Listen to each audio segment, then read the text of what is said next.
Plagued by decades of political uncertainty, foreign intervention, and rampant corruption, Afghanistan's economy has been in tatters.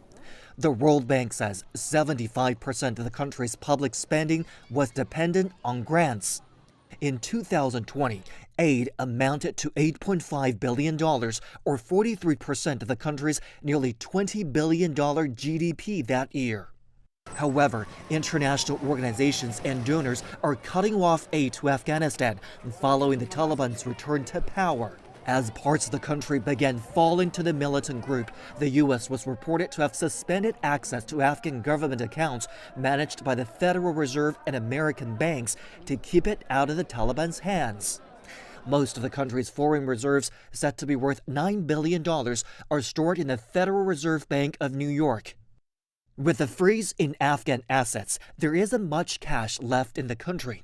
Long lines formed at banks and ATMs in Kabul when they finally reopened. An individual can only withdraw a maximum 17,000 Afghani per day, or $200. But it's a stretch to think that most Afghans have that kind of money in the bank. I do not have a job, the economy is bad, and some money that I had here in this bank is stuck. I faced a serious problem.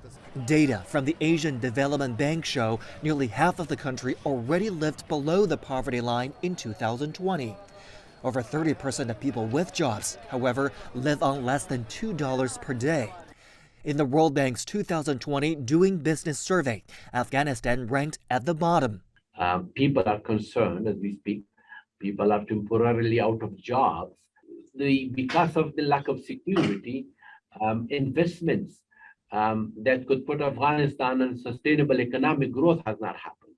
The World Food Program has warned of a humanitarian crisis of incredible proportions.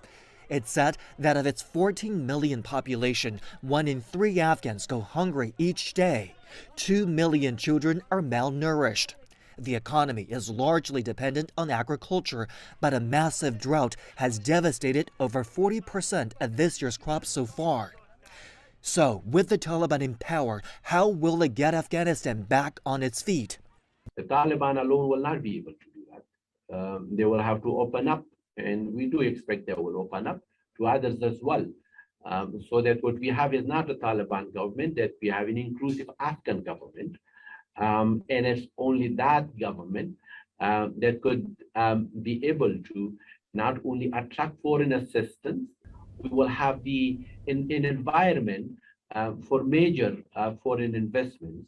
It remains to be seen just how inclusive the new government under the Taliban will be, and if it can regain the international community's trust, key to resuming much-needed aid and unlocking assets that can help save the Afghan people.